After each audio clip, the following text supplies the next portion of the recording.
Hi guys, this is Steve from Trim That Weed.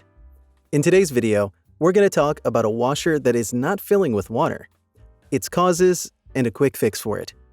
Make sure to watch until the end of the video to learn more. The following are some of the common causes of a washer that won't fill up with water. A blocked water supply hose and valve.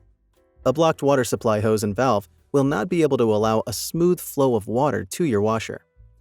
The reason for the lack of water flow is due to the blockage in the pathway. Clogged filter screens. If not frequently cleaned, clogged filter screens trap up dirt that slows down the smooth passage of water in the machine.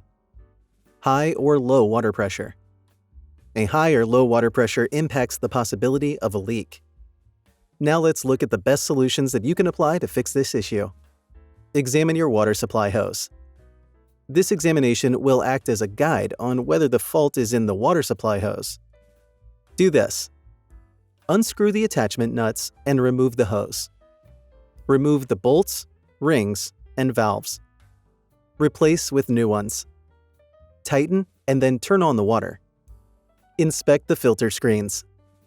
Upon inspection, and the fault is not on the water hose, look into the filter screens by doing this. Take the filters off. Check if screens are clogged or damaged. If clogged, clean, and if damaged, replace. Lastly, return them and try again. Review the water pressure.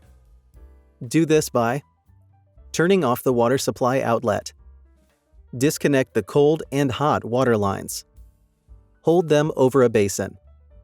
Turn on the water supply outlet to confirm the pressure through the pipes. Confirm your connection circuit.